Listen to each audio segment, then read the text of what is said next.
Welcome to episode 17 of Let's Rage Together, a podcast where two friends talk about the politics of total liberation and related topics.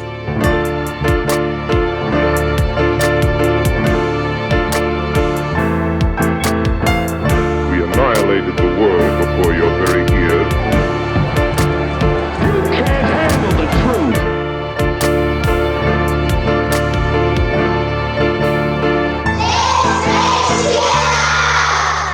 This episode is different from what we'd usually do because we'll be responding to a YouTube video by Carnism Debunked, which is run by George Martin. His video is entitled, Debunking My Intersectional Critics, Hypocrisy Exposed, all caps. The cover image for the video is Carnism Debunked versus Let's Rage Together. And the description includes, quote, I thought what better way to do it than to go through a podcast segment about me and what I said, an intersectional vegan podcast called Let's Rage Together, bit by bit, and expose their hypocrisy once and for all. We'll be playing some clips from George's video and respond directly to his points. And we also just wanted to give a massive content warning, as this episode includes a lot of discussion of topics including ableism, sexism, sexual assault, racism, and domestic violence.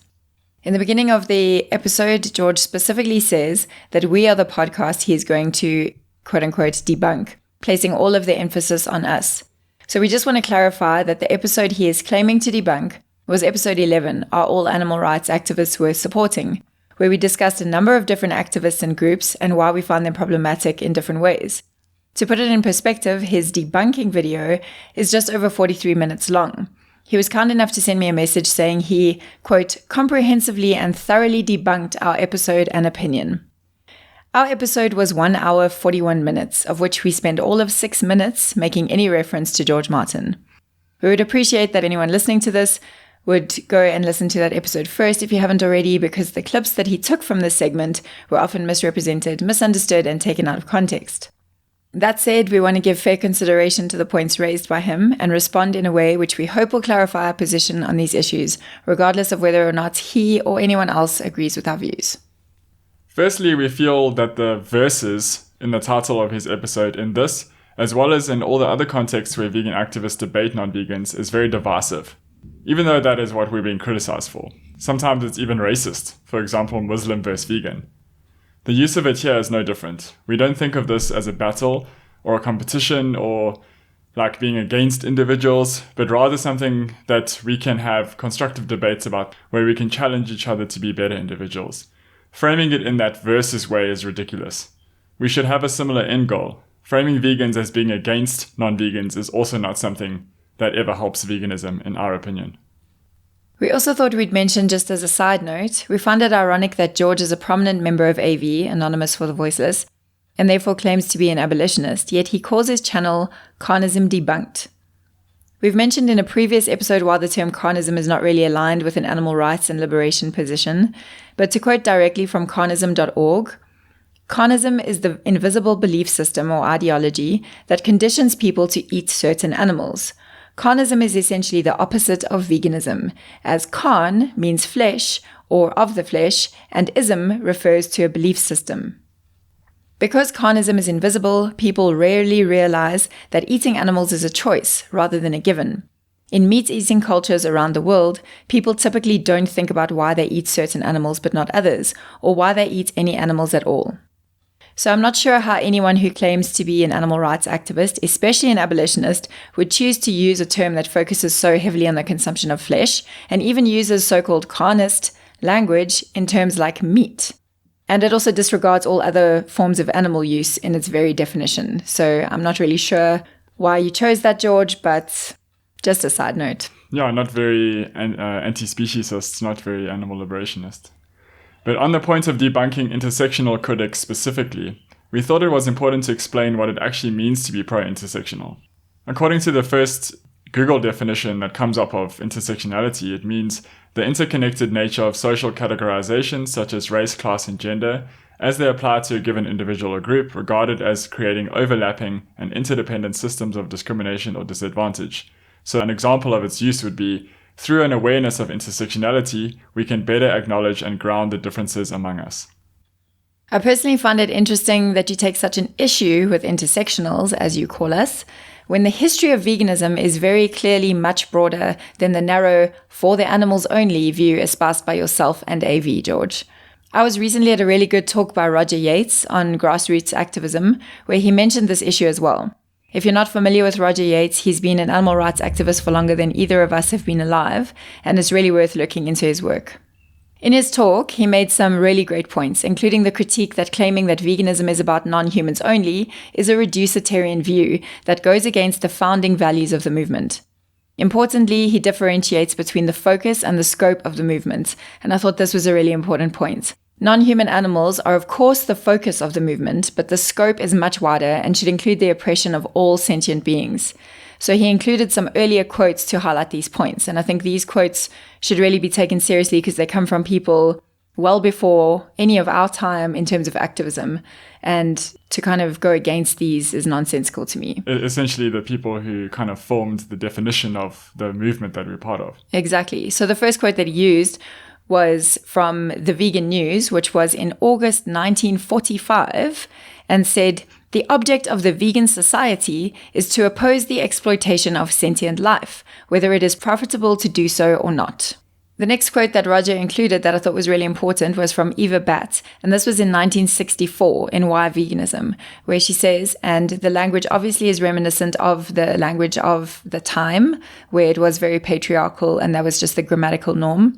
But she says, "Veganism is one thing and one thing only, a way of living which avoids exploitation, whether it be of our fellow men, the animal population, or the soil upon which we rely for our very existence."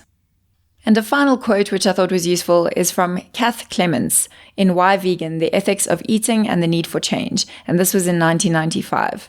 The quote is, "Veganism is about having a consistent approach to human rights and animal rights, ecology and world food problems." So, George, while you might feel like you're debating us and our so-called fellow intersectionals as if our views are some kind of new take on veganism, which is too PC for your liking, what you're actually doing is attempting to debate the very foundation of the movement, which you have joined and are now attempting to change well after its establishment. And in the process, you're negating some of the key values that form a key component of it. I think it's worth noting that Anonymous for the Voiceless are also trying to change the definition. Anyway, also, using this phrase, "for the animals," is honestly the most manipulative line. Many of us are part of this movement because we truly and sincerely care about animal liberation, which includes the human animal, as Taryn has clearly pointed out. It makes people who bring up legitimate concerns feel guilty, as if they are, quote, taking away something from the animals by voicing concerns and political views, which would otherwise serve to strengthen the movement. Over the last few years, I've had a lot of hate in the animal rights movement from intersectional vegans over something I said in a conversation in 2016 with Anonymous for the Voiceless co-founder Paul Bashir, where I basically said that I think a truly inclusive movement is one that's made up of people from a diverse range of beliefs. Now, you'd think that that'd go down well, but it really didn't. So that's not actually at all what you said, George. If it was that was all that you had said, we wouldn't have really had an issue with it. But including people with different beliefs is not the same as including oppressive people. You also mentioned that 2016 was when you said these things, as if it's a dated view, yet you've continued to defend that view, as we'll further discuss later on. It's also interesting that after getting 3 years of vitriol for what you said, you chose to target us specifically among all of the people who have criticized you. But thank you for taking the time not only to listen to, but thoroughly pick apart our humble podcast. All 6 minutes of the episode. Anyhow, what I said to Paul Bashir, which you will hear shortly, was deemed to be so problematic by Taryn, and indeed many intersectionals, that it was actually a key factor in her deciding to leave the organisation. Actually, what you said was not a key factor in me leaving Anonymous for the Voiceless. It was one of many.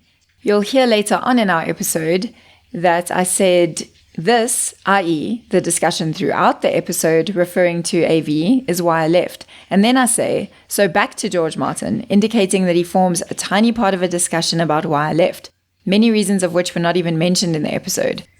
So, George, to assume that you and what you said is the key reason I left is actually quite arrogant and laughable. What's more is that I think Taryn and Pete's views in this podcast represent a huge problem in the movement that will only end up harming animals. So naturally, we would take a statement like this very seriously, which is why we've taken the time to listen to what you say, George, and to make this response. We're open to criticism and want to learn and change our behavior if it is indeed harmful. Yeah, and personally, we feel that having an intersectional approach is actually better for animals because it creates a healthier movement which doesn't just replicate the oppressive structures present in wider society. George then chooses to start by correcting me, saying that he's not the London organizer for AV.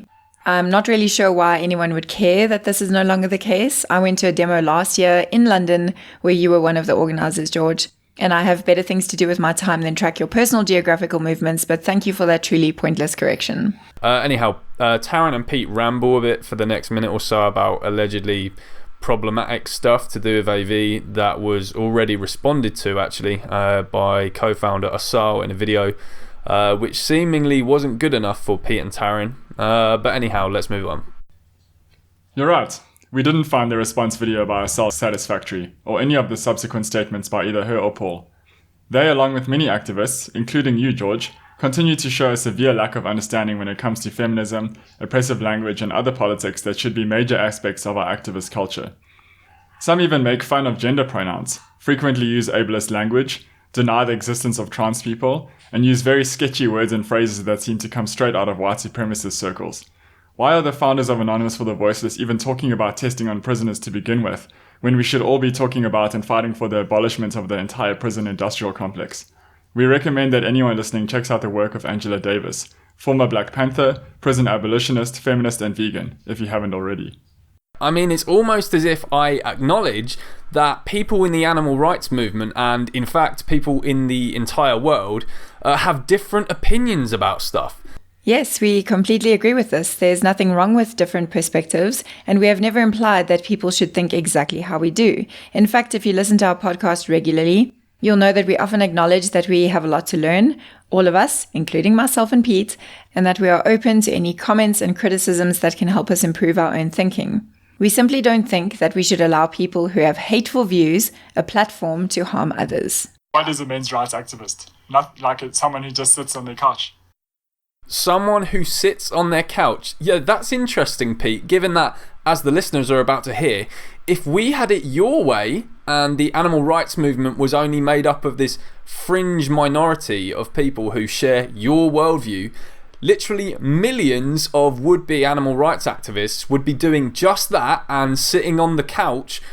The reason I asked if they just sit on the couch is because it seems like most men's rights activists do no form of real activism about the issues they claim to care so much about, which they only ever seem to bring up to derail feminist discourse anyway, when the issues that they claim to care about are issues that only affect men, are actually human rights issues, and aren't issues that only affect straight white men.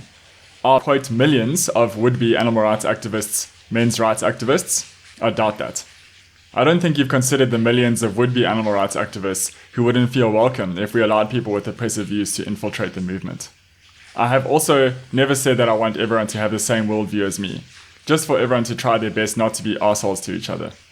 With regards to your question, what is a men's rights activist? As it happens, Pete, I did drop you a message on Instagram after I saw your comment on the shill page Animal Resistance's share of that clip of me talking, where you said, "What the fuck is a men's rights activist? What the fuck are men's rights?"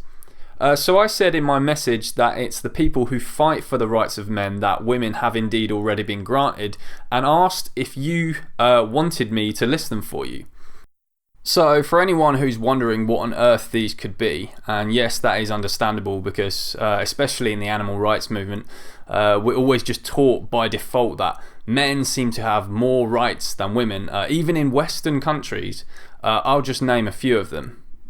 So for example, girls' genitals are protected from mutilation at birth, while male circumcision is still fully legal in Western countries. I still stand by my questions. Obviously, I'm aware of what a men's rights activist claims to be, and I know what they claim the issues are that only affect men. I saw that list of yours well before you ever started sending it around to everyone. My issue is that they are all feminist issues, not men's rights issues. I also think that what is often overlooked when feminists take issue with men's rights activists is that the list of issues that is so focused on is a handful of legal rights, and often only in very specific contexts such as the UK.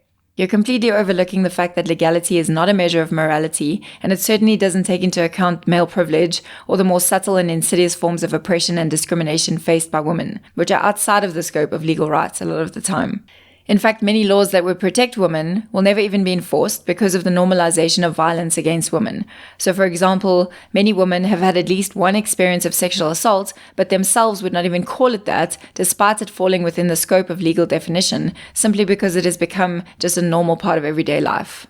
Yeah, and to get onto your point about circumcision is not a men's rights issue, because firstly, there are people with penises who don't identify as men. We are against all non-consensual circumcision, regardless of sex or gender.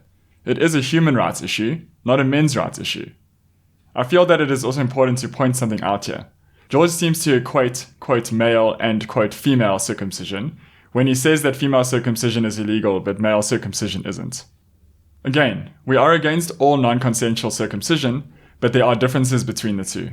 Of course there are situations where, quote, male circumcisions go wrong, are unhygienic, etc. Male genital mutilation is obviously worth fighting against. But there are also many people with penises who are circumcised, who live normal, happy lives free of pain and enjoy sexual pleasure, etc. That is not generally the case for, quote, female circumcision. Most female genital mutilation eliminates the enjoyment of sexual pleasure completely. Female genital mutilation is there to control women. Male genital mutilation has no such goal. Some people with penises even elect to be circumcised, for reasons including hygiene. That is not the case for people with vulvas. As far as we know, female genital mutilation has no health benefits and only causes harm. Of course, there are scales of severity when it comes to both, and again, we recognize these nuances, and again, we are against all forms of non-consensual genital mutilation. We aren't trying to create some kind of harm competition here, and agree that neither should be acceptable, and both should be included in feminist politics. All genital mutilation should be eradicated, and it does not help this to only focus on male genital mutilation. Also, since you mentioned the legality of circumcision, here are some facts that fall outside of the UK. We'll post a link to the show notes to the article that I'm referencing. But 22 of the 28 countries in Africa where female genital mutilation is endemic have legislation criminalizing female genital mutilation, although enforcement is generally weak and prosecutions are rare. Half of all girls who have undergone female genital mutilation or at risk live in 3 countries, Egypt, Ethiopia, and Nigeria, all of which have laws against female genital mutilation. So again, legality doesn't exactly define what is actually happening. Chad, Liberia, Mali, Sierra Leone, Somalia, and Sudan, which are home to 16 million girls, have no law, meaning female genital mutilation is still effectively legal. All of these countries, apart from Sierra Leone, have either drafted legislation or indicated that they intend to pass the law. But female genital mutilation is still rife in these areas, so there you have it. We feel like we also need to point out here that while George emphasizes this issue so much, despite saying that he's not a men's rights activist, he has outright stated that he doesn't do anything to fight against issues like circumcision, which indicates to us that he only really brings it up to derail feminist discourse, not because he actually cares about it. It seems ironic that he talks about consent so much, when that is something that is so central to so many feminist arguments. Maybe George is actually a feminist and just doesn't know it. Anyone who knows me knows I just consider myself an egalitarian, i.e. I believe in equal rights and opportunities for all people, and I simply just acknowledge the fact, not the opinion, that there are certain rights women have that men do not. And we believe that too. We've never disputed that women have some legal rights that men don't, but often these issues are only ever raised to derail feminist issues, as Pete said. We have never said that men do not face any unique problems, but that to dedicate time to somehow belittle feminist issues in favor of proving that men struggle too, that is the epitome of male privilege, and not unlike derailing Black Lives Matter dialogues, for example, by saying all lives matter. Even a lot of issues that affect men also affect everyone else, for example, suicide rates. And while you're talking about nuance and narrow worldviews, we think it would be helpful if you could also acknowledge that speaking so much in terms of a gender binary is quite a narrow and dated worldview, and these issues are much more nuanced and should be considered human rights issues. And then, of course, you have things like conscription in the event of a world war, where men can literally lose their liberty and be locked up for refusing to be called up to be shot at for a war which they might not even agree with. We agree that conscription is shit, for a number of reasons. But we also need to acknowledge that conscription for men exists because of men and because of patriarchy. It's a feminist issue. Historically, the men making decisions decided that women aren't equal to men, and so therefore couldn't join the wars. Women didn't exclude themselves, men did. The laws were written by men, passed by men, and upheld by men. So for example, in 1980, Jimmy Carter submitted legislation that would have included women in the draft. Congress, made up of 98% males, changed it to exclude women. Contrary to what you say, draft-age women have brought lawsuits against this discrimination in the past, arguing that they themselves should be included in the registration for the draft. The official position, for example, of the National Organization for Women is that they oppose the draft, but women should be included in any draft. Feminists have always argued and continue to argue that women should be included.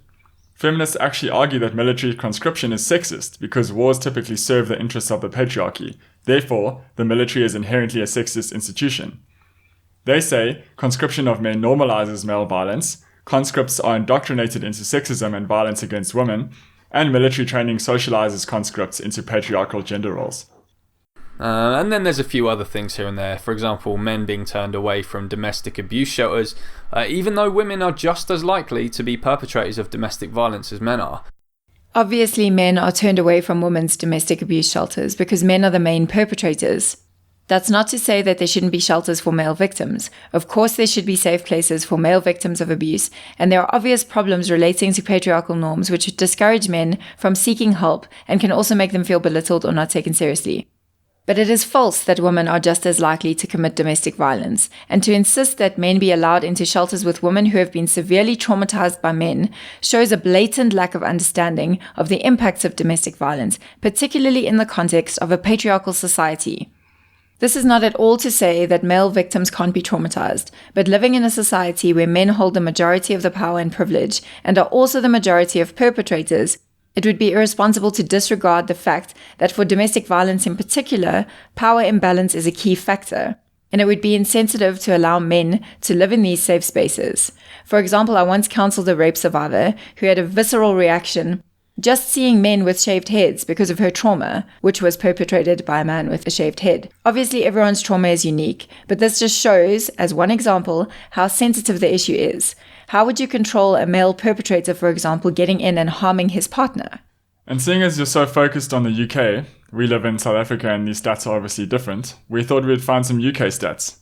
So according to Women's Aid UK, whilst both men and women may experience incidents of interpersonal violence and abuse, women are considerably more likely to experience repeated and severe forms of abuse, including sexual violence. They are also more likely to have experienced sustained physical, psychological, or emotional abuse, or violence which results in injury or death. Women experience higher rates of repeated victimization and are much more likely to be seriously hurt or killed than male victims of domestic abuse. Further to that, women are more likely to experience high levels of fear and are more likely to be subjected to coercive and controlling behaviors. From April 2014 to March 2017, 73% of victims of domestic homicides were women. From a study of data from the Crime Survey for England and Wales, a nationally representative household survey, 83% of high-frequency victims are women. In the year ending March 2018, the large majority of defendants in domestic abuse-related prosecutions were men, 92%, and the majority, 66% of victims were recorded as female. We'll link to the source of these stats in the show notes. Now, the common response feminists give to the stuff I just said is that, well, feminists actually fight for these issues too. So a men's rights movement is pointless when feminism covers those things, plus fighting for equal treatment of women. Now, if you are a feminist who genuinely does practice what you preach here when you say that, awesome, that's cool. So both of us are feminists who care about these issues, so cool. Cool. So if you're taking the time to send this list of yours to so many people, though you claim not to be a men's rights activist, are you also spending time sending lists of ways women are still oppressed when people say we don't need feminism? Since you're an egalitarian and all. Or did I miss your post about female genital mutilation or female survivors of sexual assault that are re-victimized by the patriarchal justice system? Or is it just okay to ignore these when you see people talking about men's rights? It's the same fight, and all you're doing is derailing. So while some feminists may not acknowledge or put focus on these issues, we are personally not denying or trying to belittle these issues. We are simply saying that it is a problem if you are using your position of privilege to put a spotlight only on men's issues when men already have more privilege in general. You're essentially talking over women, like so many privileged males do. By focusing only on a handful of issues that you think are overlooked, you are actively belittling so many feminist issues that get barely any energy devoted to them as is. It's hard to believe that when you hear the stuff many feminists do say. For example, I was asked by another toxic intersectional call-out page, similar to Animal Resistance, this feminist called Peter Slug. In the Instagram message George mentioned sending me, he mentions, quote, your boy, Peter Slug, whom neither of us know.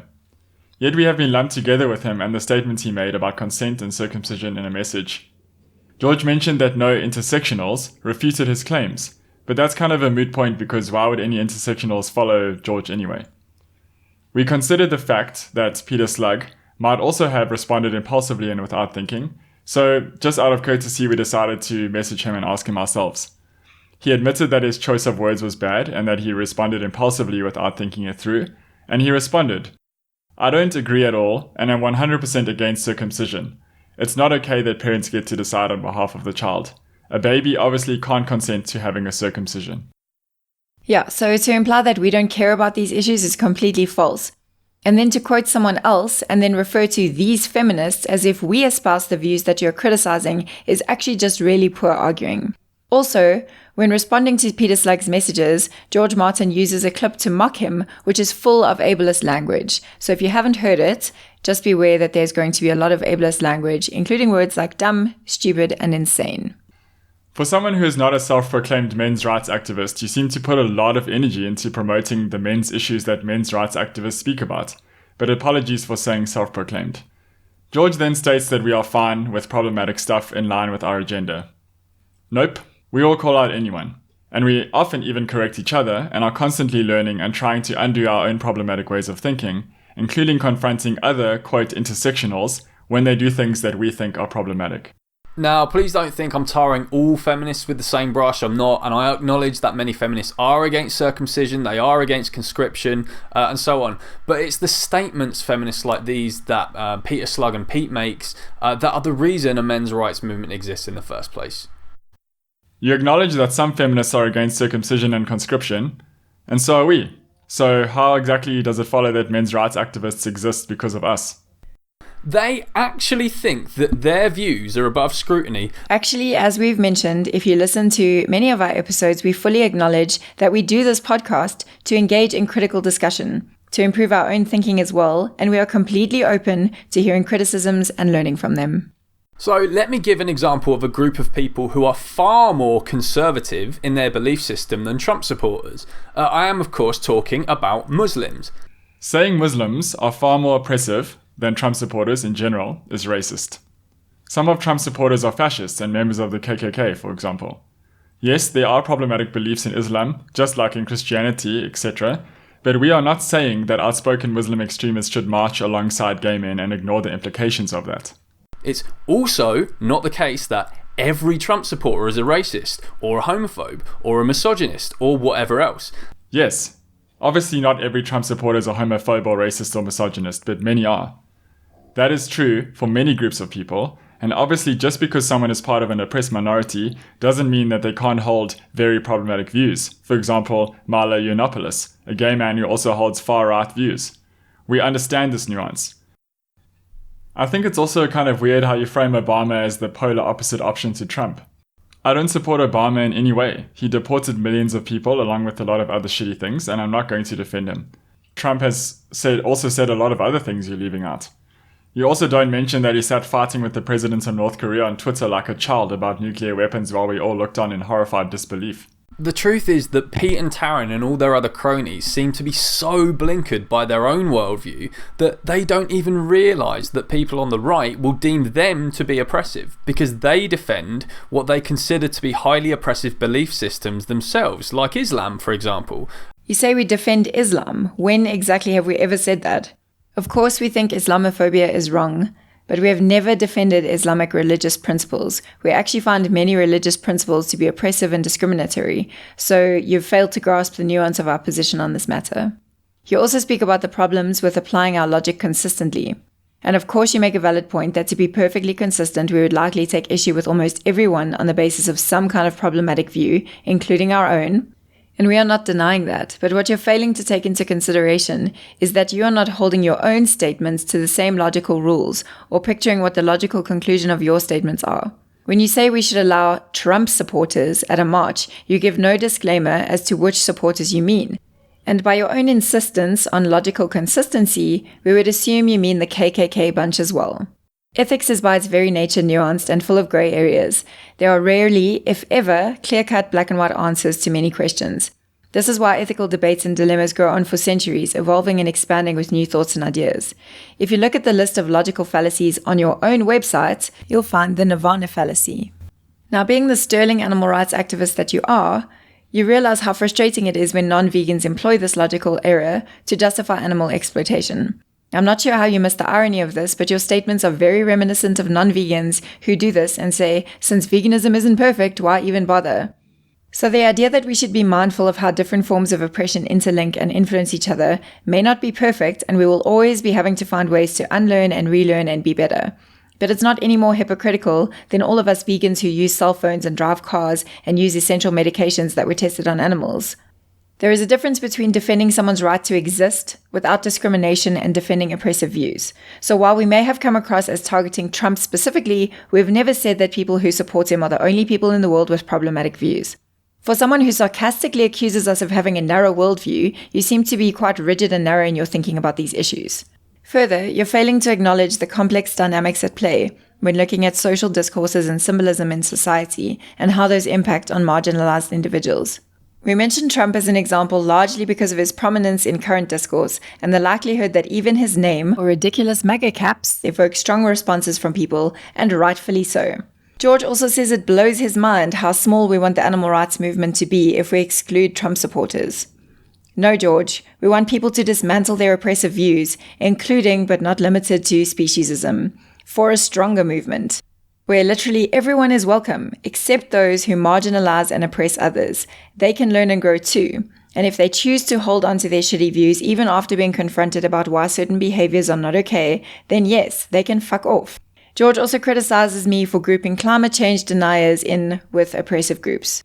Good luck advocating for veganism with people who completely ignore the sixth mass extinction, George. How foolish of me to think that someone who argues against basic science should probably not be encouraged to educate others about animal liberation before they've been better informed. Yeah, and also as anarchists, we've never said that any politicians should get away with anything. The elite should all be held accountable. If you refer once again to your own website, you describe what is known as the straw man fallacy. Just saying, I don't really understand the term quote intersectionals as some kind of demeaning label, to be honest. Intersectionality simply means acknowledging that there are intersections of oppression, so I don't get how this is like an insult. I also don't really understand why the term SJWs is used as an insult from someone who can surely acknowledge that non-human animal exploitation is in itself a social justice issue. As far as supporting Trump goes, there is no doubt that he's allowed people with sexist, homophobic, racist, and general views based on fear and hate to feel more comfortable to express themselves. In our 10th episode, we interview anarchist Aragon Elof, and he explains very succinctly how words and actions can't really be differentiated. Words create very material situations for people, very material consequences. They are formed by your mouth, your vocal cords, etc. And the racist saying, "let's get him," talking about a black person they intend to inflict harm on, creates very material consequences for that person through their words. So similarly, Trump's words are also actions and have created very obviously violent and oppressive conditions in the US for many people. He creates consequences of harm for other people. It's the same reason why we support deplatforming the alt-right. So honestly, fuck Donald Trump. I do not understand why anyone would support him, except for white supremacists. His past, quote, anti-racist words are empty in comparison to what else he has done and said. Some of which are putting immigrants in detention camps, separating immigrant children from their families, committing an international human rights violation. Quote, "Why are we having all these people from shithole countries come here?" he asked in reference to African countries and Haiti. He claimed that Haitians, quote, all have AIDS, and that Nigerians would, quote, never go back to their huts if allowed to enter the country.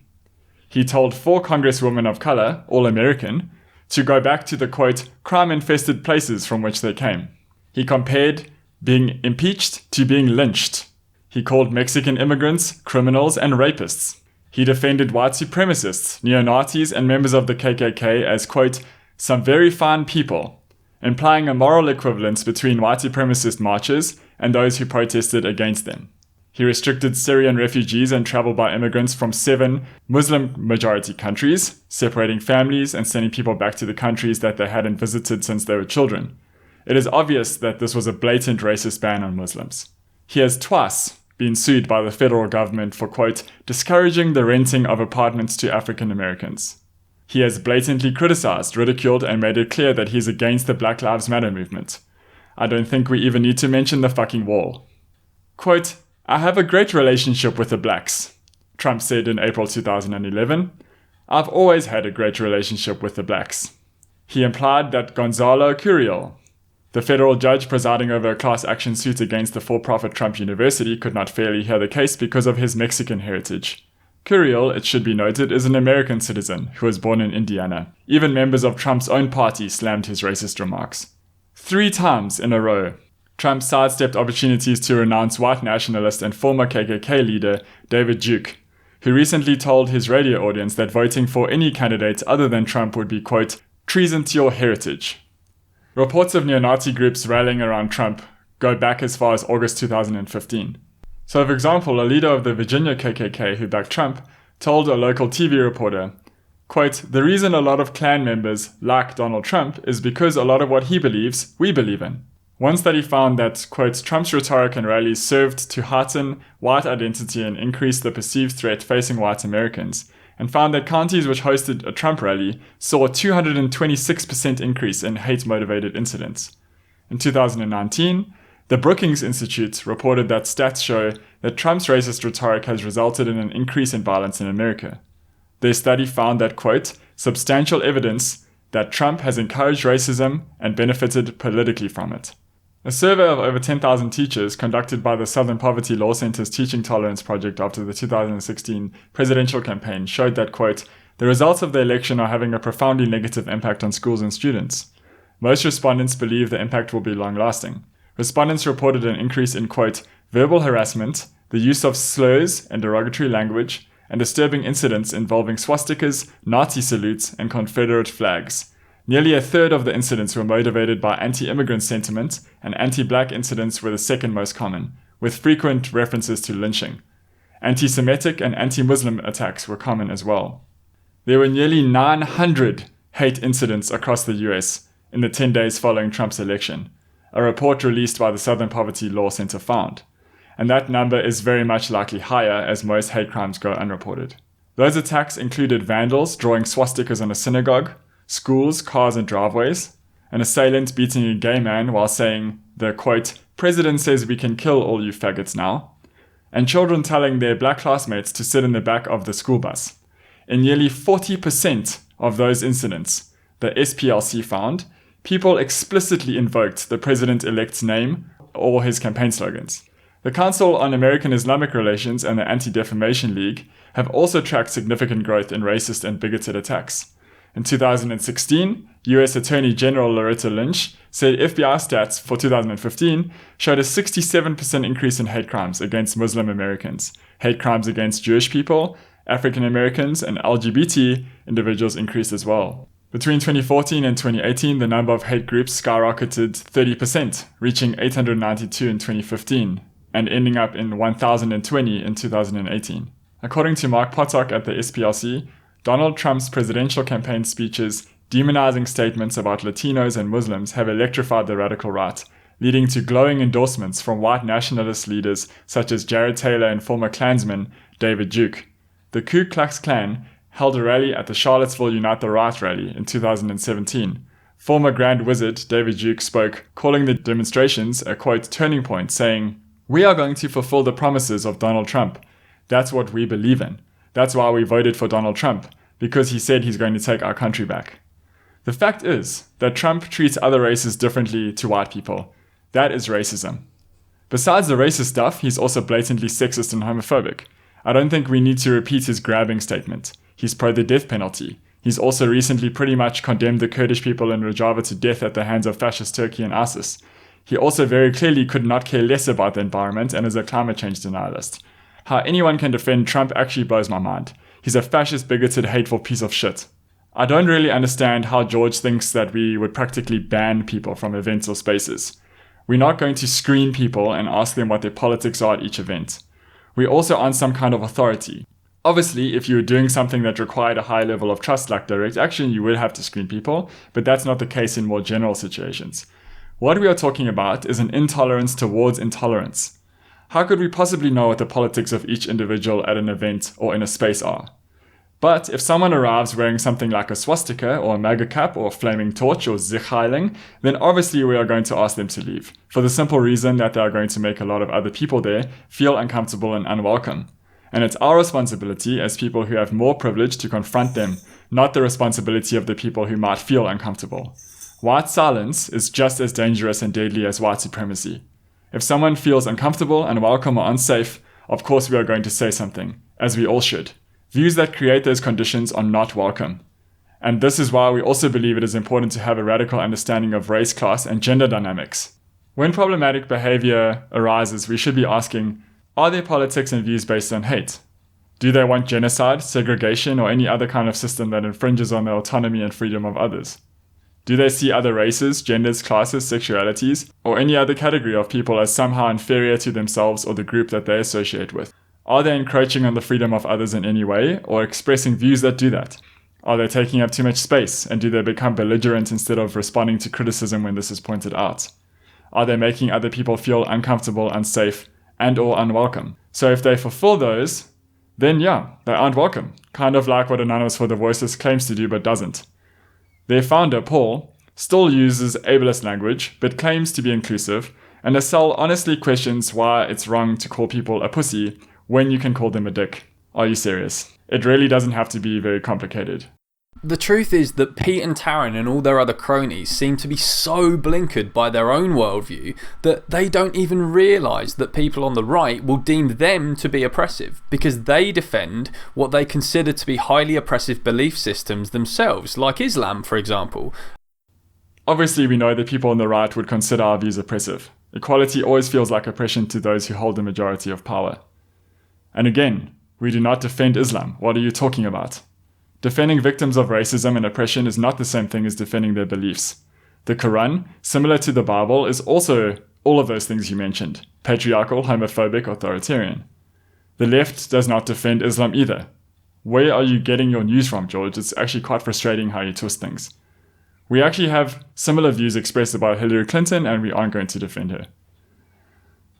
You are comparing all of these views, and I see what you're getting at, but what matters is that if you are anti-oppression, it is about being consistent. It is about understanding, critically, historical context and power relations, and then going from there. So, for example, all religions should be criticized with the same lens. To correct something that George said, anarchists do not see voters themselves as, quote, oppressive authoritarians. They see the people they're voting for as those things, and see voting largely as a useless act of submission. I personally also know anarchists who support voting as a strategic tactic. It is nuanced, and you need to educate yourself more on anarchism, George. To correct another thing, George uses a map of the Electoral College votes to say that we are talking about half of the US population. That is simply not a precise measure of the individuals in those populations. The Electoral College are made up of electors based on the number of their representatives in Congress. There are a total of 535 electors, so 535 individual people. Hillary actually won the popular vote. Trump won the Electoral College vote. Regardless of how many individuals voted for anyone, it just comes down to the Electoral College anyway, just showing how ridiculous the US system of voting is. George is correct in saying that there were people from ethnic minority backgrounds who voted for Trump.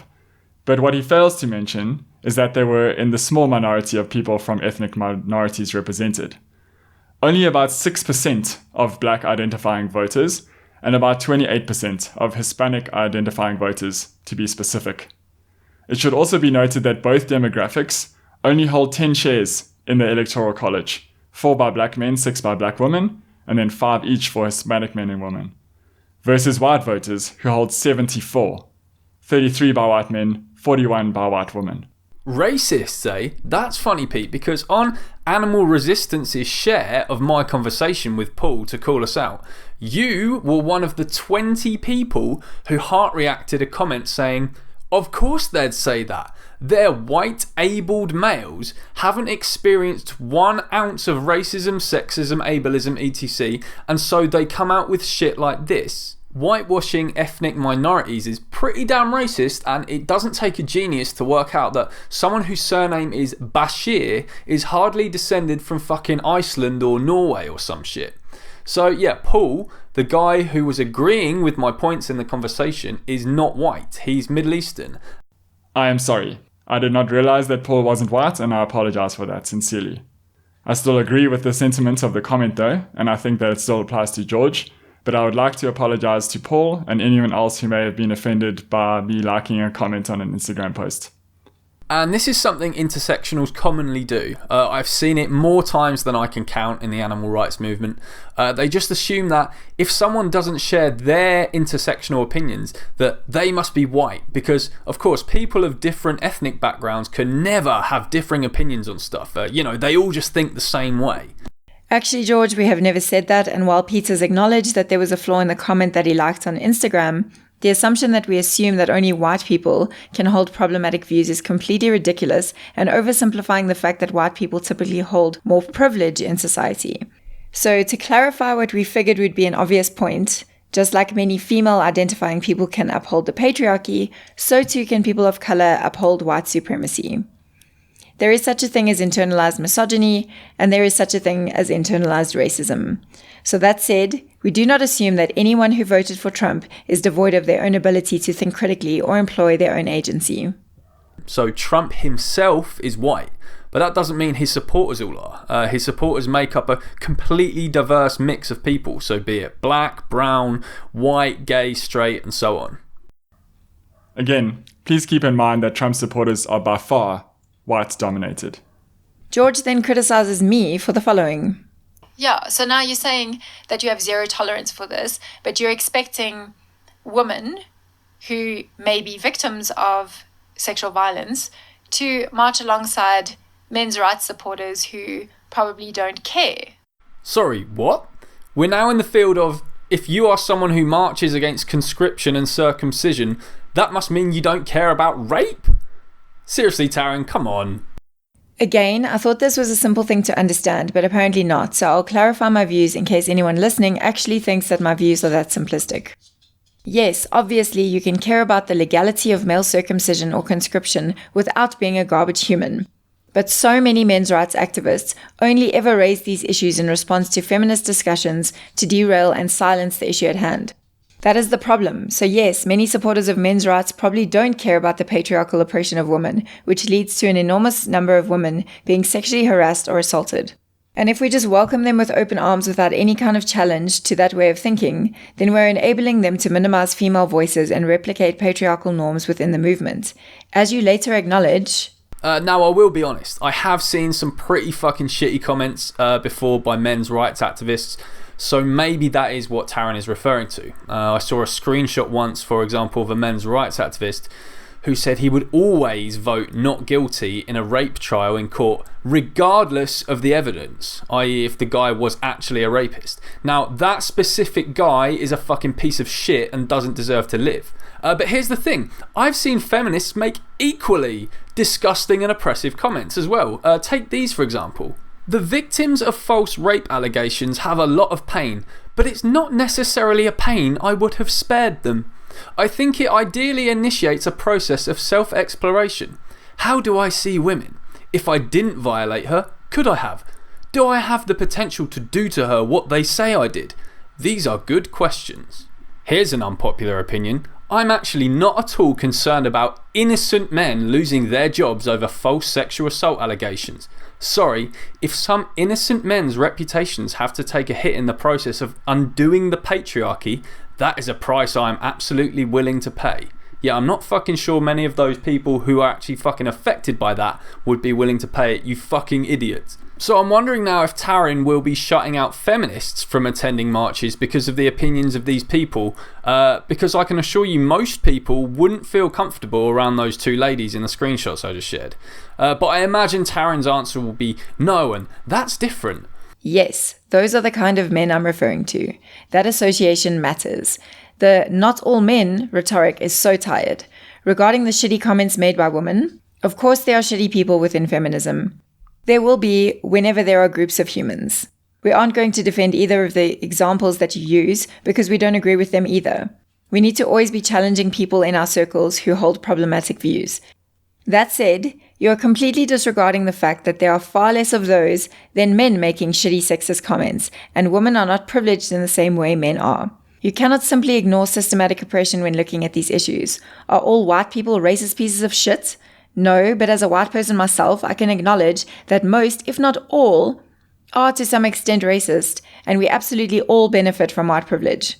I would also not weight racist comments by white people the same as I would hateful comments about white folks by people of color, because frankly we can't as white people even begin to understand the rage that comes from being racially oppressed. So often those comments are pretty damn understandable.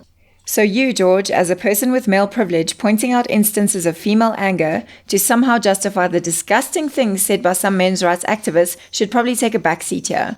Obviously, hatred is not okay, but you also need to know when to check your privilege and look at the bigger context before you allow people to bully already oppressed groups. And as you rightly say, man-hating is not feminism. And when you say, quote, Taryn will probably say this is different, please don't insult me by assuming what my response will be. Feminists have different opinions from one another. Some are nice, some are scummy. Men's rights activists have different opinions from one another. Some are nice, some are scummy. I disagree that some men's rights activists are nice and some are scummy. No, the nice people who care about men's rights sincerely are just feminists. The rest are just misogynists trying to derail feminist discourse. What has happened? Or they think feminism is a joke. What about people who think men's rights are a joke, Pete? In your own words, you said men's rights is nothing. So how are you different from people who say feminism is a joke? Maybe, Pete, a man who had his penis amputated as a little boy after a botched circumcision doesn't want to march next to someone who says men's rights is nothing.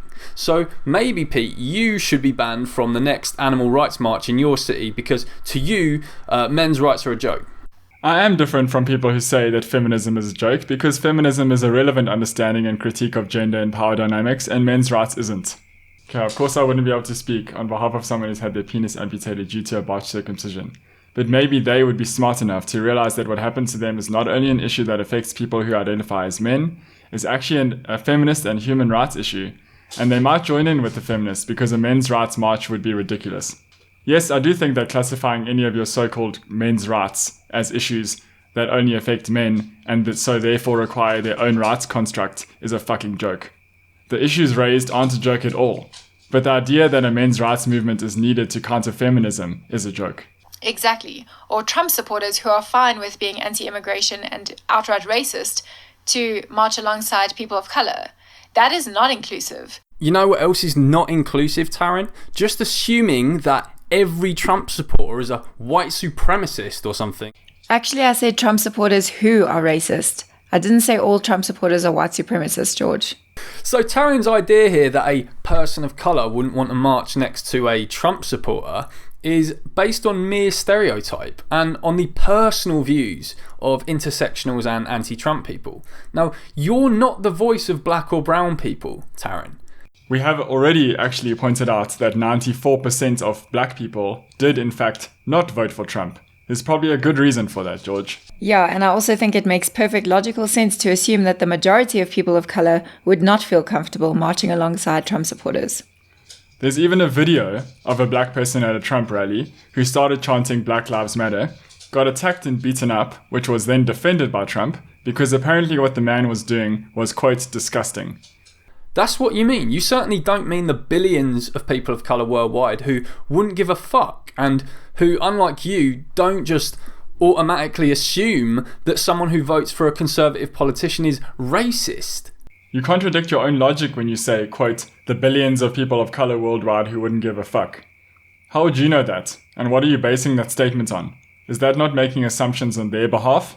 Also, to quote Vegan Hip Hop Movement, a black vegan-run Instagram account, if you're still wearing a MAGA hat after baby cages, Muslim ban, refugee ban, pussy grabbing, Charlottesville, Pocahontas, shithole countries, NFL protests, white supremacists, Puerto Rico, Mexicans are rapists, and refugees are terrorists, don't be surprised if people assume you're an awful racist prick. We do not claim to be the voice of anyone, and acknowledge that pretty often. We wouldn't dare to speak on anyone's behalf. It's also pretty racist when intersectionals respond to this stuff about minorities voting for Trump by saying stuff like, oh, well, they don't know what they're voting for. We have literally never said that people of color who vote for Trump don't know what they're voting for. Then you go on to say, they think the politicians you vote for are oppressive and would harm them. Sorry, George, what was that you were saying about being the voice of people of color? Who are you to say what they think? But yes, absolutely. If anyone wants to vote for the scumbag that is Trump, of course they're entitled to do that. They're so stuck in their little bubble that perhaps they don't even realise that in comparison to most leaders worldwide, Trump is essentially a fucking social justice warrior. Another newsflash for you, Pete and Taryn.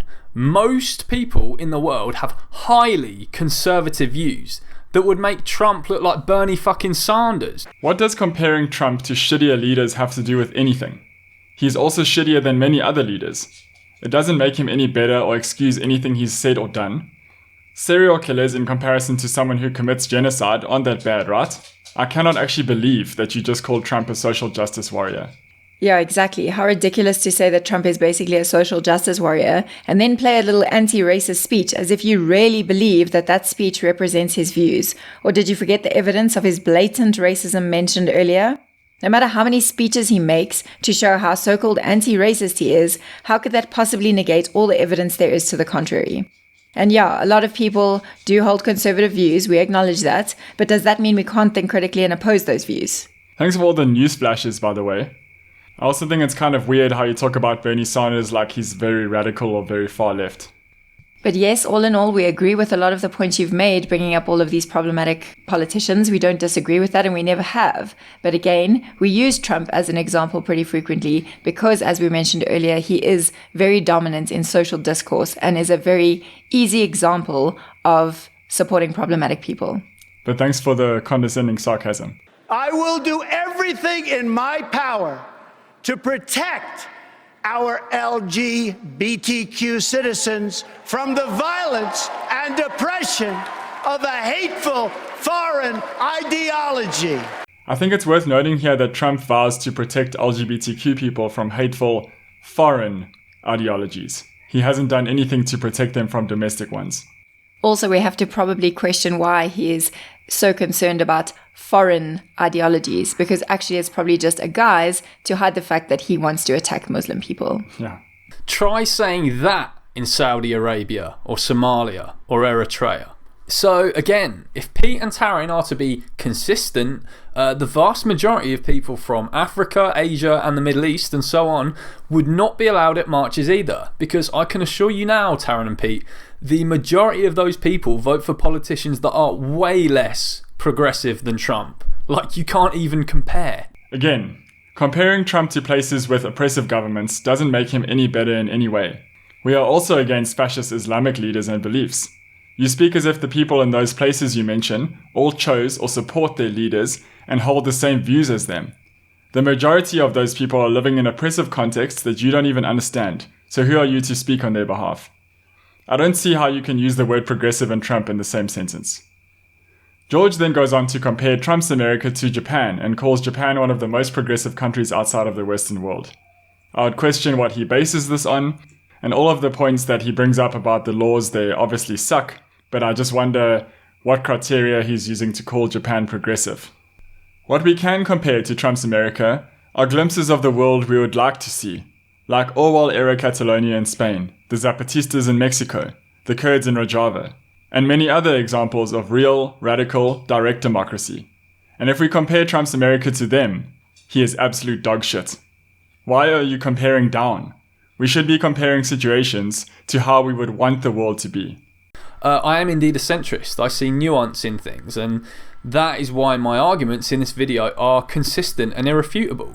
Let me assure you that leftists and anarchists see nuance in things too, despite you implying that only centrists do. And honestly, how arrogant to call your own arguments irrefutable.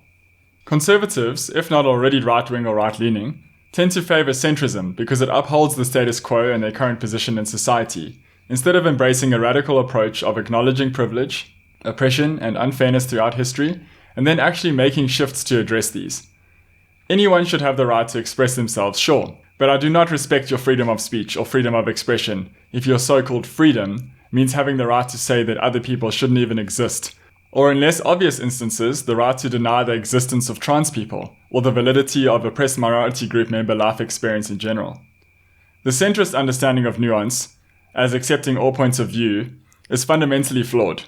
Centrists seem to have this kind of apolitical fantasy that all problems have easy, simple solutions if everyone just respects each other's point of view, disregarding the fact that some points of view are oppressive. It just isn't that simple.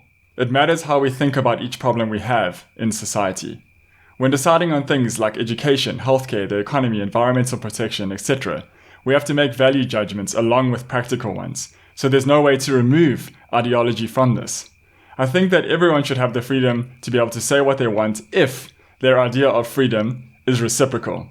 Otherwise, it's disingenuous, intolerant, and non-reciprocal to tolerate hateful ideologies. In our 10th episode on anarchism, Aragorn Elof mentions the idea of the extreme center, which I think is really relevant here. And he says, quote, "When we think about the center, it tends to be whatever's dominant at that point in time. Your criteria for measuring what's moderate and what's radical is relative to whatever happens to be the case right now, and this is really obvious when you're talking about animal rights.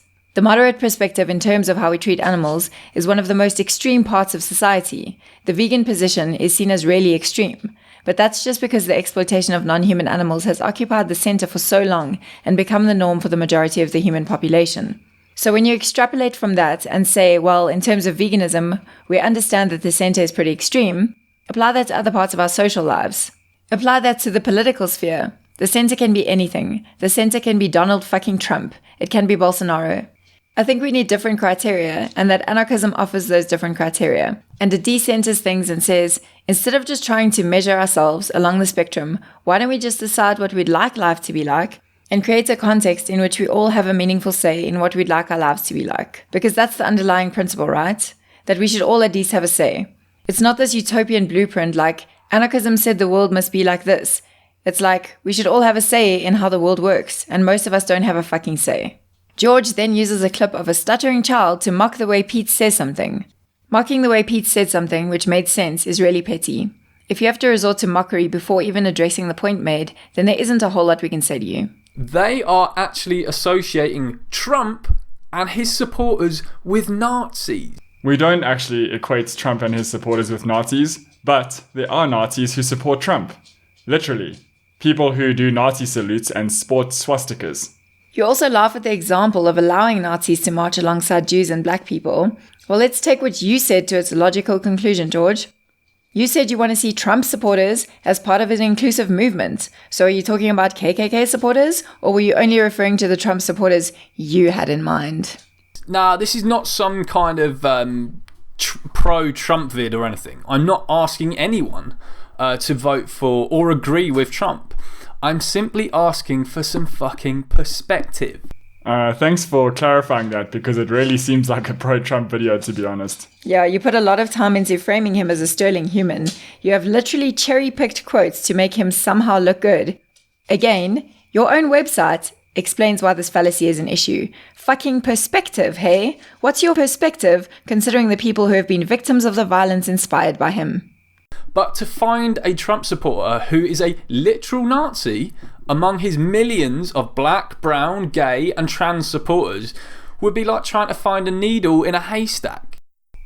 Sure, we may not find a literal Nazi from World War II, but we sure can find a bunch of other needles in your haystack who hold the same views as Nazis. For example, Richard Spencer, who frequently expresses fascist, white supremacist views. One quote by him: "The ideal I advocate is the creation of a white ethno-state on the North American continent." There's also a video of him talking where he says, "Hail Trump! Hail our people! Hail victory! and some Nazi salutes come from the crowd. There are also a couple of photos of swastikas and Nazi salutes at Trump rallies for anyone who cares to do a Google image search. Trump and the millions of people who voted for him, so half the United States... Again, half the US did not vote for Trump, and George does not understand how the electoral vote in the US works. Nazis and other idiots like that tend not to like Trump. Actually, Nazis and other idiots like that love Trump. Not only that, but Trump literally deports Nazis. Sure, Trump deported an actual World War II Nazi, and he also deports immigrants and puts children in cages. What's your point? The law sucks and we aren't defending Obama. I doubt that Trump is about to deport Richard Spencer or more insidious forms of fascist. You have a very simplistic understanding of fascism. Nice to see ICE agents actually doing something useful though. So, for all the furore about Trump deporting undocumented immigrants, as literally every country does, that's how law works. Yes, that's how law works. Just like how law also works to allow speciesism. You of all people should know that law doesn't equal morality. George then goes on to ask if we are going to stop voting for the Labour Party because apparently many intersectionals do, and this is hypocritical because they have been accused of anti-Semitism. It's funny that you ask this, George, because we don't live in the UK and we are anarchists, so no, even if we did live in the UK, we wouldn't be voting for them anyway. And again, we cannot literally screen people for their views. It would be based on the situation that arose. Of course, if someone was being anti-Semitic, they should be asked to leave or be removed. You missed the entire point of our episode, and you missed the entire concept of intersectionality. With regards to this whole Nazism thing, I find it amusing that intersectionals tell us not to call animal agriculture a holocaust and compare it to Nazism, but then they will compare Nazism and the Third Reich to Donald Trump's fucking presidency.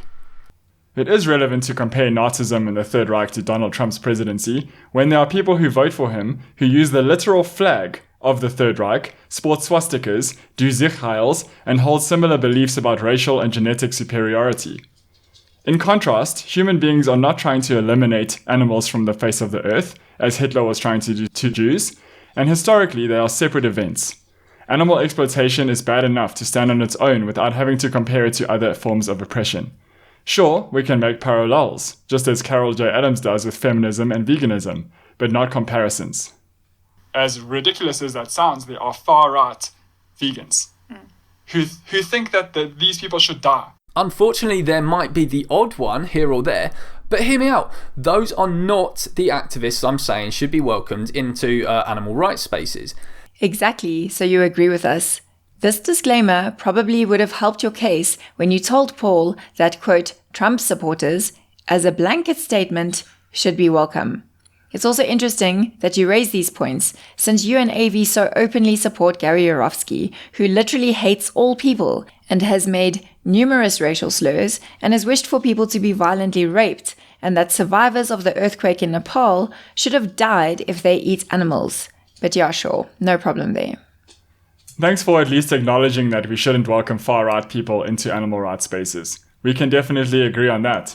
You did not suggest that directly, but it was implied when you said that you want to see Trump supporters marching alongside feminists and whoever else. Again, like Taryn said, Trump supporters as a general statement includes fascists and the extreme right. But anyway, I'm going to finish this video with a point about possibly the most staggering piece of hypocrisy in all of this. And that is that, of course, these people, i.e. the people condemning me for what I said, literally march alongside non-vegans at human rights marches. It's interesting to me that you chose to include specifically a Black Lives Matter protest with speciesist messaging, pigs in a blanket fry 'em like bacon. Of course we would oppose this, don't be fucking ridiculous. And of course we would want them to be vegan. And of course we would challenge the speciesist language when it was appropriate. Honestly, George, how narrow is your worldview that you can't acknowledge the difference between being an ally for a cause and being a victim of direct oppression? To expect people of color to be vegan or we can't support them is asking them to put their own oppression aside and prioritize the oppression of individuals to which we are allies. You also failed to include my acknowledgement of the complexity of this and the fact that it is frustrating. So in case you haven't listened to episode 11, this is what I said shortly after the clips George included. You are fighting against the system of domination and oppression that filters into other social justice movements as well. And yes, it is really frustrating that you have environmentalists and feminists and anti-racism activists fighting passionately for all these things and not making the connection to veganism.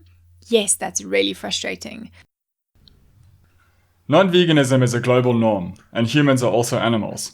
Of course we're going to march alongside non-vegans at human rights marches. Firstly, because we aren't going to ask everyone if they're vegan. But secondly, because how can we expect other people to care about our causes if we don't show support for theirs? How can we expect to attract them to animal rights marches if they don't feel welcome there? We are also speaking on behalf of non-human animals, whereas human rights marches are people speaking for themselves or in solidarity with other humans. It is not as obvious to everyone that non-veganism is oppressive, and we need to accept that we live in a non-vegan world. Obviously, we don't support and we wouldn't join in the chant you bring up from the protest. Just to clarify, as a self-proclaimed egalitarian, are you stating that you wouldn't join any human rights marches unless everyone there is vegan? I understand the point you're trying to make, calling us hypocritical, but it really sounds like you're against the idea of vegans being a part of other movements because there are a lot of non-vegans who make them up. To quote The Mirror, an Instagram account, if the collective goal is to end oppression by evoking a mass awakening in our society, then we must first understand what oppression is, how it functions, how it is sustained, and why it exists. Although no form of oppression is identical, the mechanisms that sustain and reinforce oppression work in similar ways. Therefore, the vegan movement must recognize and eradicate the roots of oppression, rather than treating the symptoms with single-issue veganism. This also means working on systemic issues and ensuring accessibility rather than targeting individuals for the decisions they make to survive in the current system. You know, it's ridiculous just how many of my haters have consistent anti-oppression written on their profile when they're literally the least consistent people in the entire animal rights movement. You do not understand the concept of consistent anti-oppression. To define consistent anti-oppression, again quoting the Instagram account The Mirror, much like racism, other forms of discrimination and oppression are often tolerated within the mainstream vegan movement. These may include ableism, ageism, fat shaming, body shaming, health shaming, homophobia, sexism, transphobia, and even speciesism itself. Ignoring these issues comes from a point of privilege that centers a certain type of human at the expense of marginalized people, including other animals. Empowering all marginalized people is not only imperative for social justice and compassion, but also crucial to enhancing our collective ability to bring about change. We recommend that anyone who wants to learn more about consistent anti-oppression, as well as you, George, visit consistentantioppression.com. So there you have it. The idea that we shouldn't have a movement made up of people from different sides of the political spectrum comprehensively debunked. Now, honestly, I can't think of how anyone could respond to this video without sounding completely hypocritical. In my opinion, I've covered pretty much every rebuttal here one could possibly make. And I think anyone would be really hard-pressed to find room to maneuver here when it comes to debunking my argument. So here you use the phrase comprehensively debunked, which really just shows that you have a pretty poor grasp of ethics. Would you attempt to debunk a standard trolley problem, George? You presumably want a stronger movement, yet you have devoted all this time to versus and debunking your so-called fellow vegans, as if there are black and white answers here, while claiming to understand nuance. You claim that anyone would be hard-pressed when it comes to debunking your argument, yet the fact that you have even used the word debunking in this video shows how narrow your understanding of ethical debate is. We're not talking about some kind of empirical experiment here, we're talking about very nuanced social issues, so maybe you should just save the clickbait titles. You also mention that no intersectionals will actually come up with any points to debunk your video because they can't. In fact, you felt so confident when sharing your video on Facebook that you said, quote, "If any of my haters can refute this without sounding like a complete and utter hypocrite, I'll eat a KFC bucket on Facebook Live." Wow. Yeah. Well, I think we've raised some pretty fair points here, George, but thankfully, we would never try to frame an ethical debate as something to be debunked. And we would especially never gamble with animals' lives and be so arrogant as to say anyone should eat a KFC bucket if they are proved wrong in any way. How could you even think of saying this as an animal rights activist in any context? It's pretty disgusting, speciesist, and arrogant. How dare you even joke about the lives of non-humans like that? As if you are so infallible, and as if even the most watertight of arguments could justify saying that. Can you imagine a social worker arguing with someone about children's rights and jokingly threaten to beat a child if they are proved wrong? How fucking despicable. Yeah, rarely have I met someone with such a refusal to acknowledge their own privilege or critically engage with feedback they're given. I find it really hard to believe that someone involved in animal rights can defend Donald Trump and be so conservative. Someone who defends and constantly debates people about men's rights even though he does nothing about them whatsoever and only brings them up to derail feminist issues. Someone who seemingly cannot engage with critical feedback and cannot deal with being held accountable for their own words and actions. Someone who seemingly can't apologize for anything. Rarely have I come across someone so arrogant, ignorant, and petty. And then to your quote, in my opinion, I've pretty much covered every rebuttal here anyone could possibly make. Actually, you've barely scratched the surface, and your arrogance is actually astounding. And in addition to your reckless KFC threats, you also use a lot of speciesist language for an animal rights activist, just as a side note. We've seen comments on social media where you've said things like, egg on your face, and also, how am I a misogynist? Funny how literally no one ever called me that before I met an intersectional vegan. It's just vegan community bullshit. No normal people think that about me. Are vegans not normal? Also, when asked, do you think humans are animals? George responded, humans are a species of animal, but the animal rights movement is about non-human animals. Correct, George. All animals are a species of animal. Also, saying that it is, quote, only about non-human animals is a very easy privileged thing to say by someone who is part of the most privileged demographic on the planet. I would also like to point out that George has also stated, in any case, there is no problem with misogyny inside the animal rights movement. It's more of a misandry problem. So you are trying to create problems where there are none. The only hatred towards a certain demographic in the animal rights movement is towards white males. Wow. I actually cannot believe that George denies that there are any problems with misogyny in the animal rights movement. Peter's sexist advertising? Sexual assault charges against many male activists? I don't understand.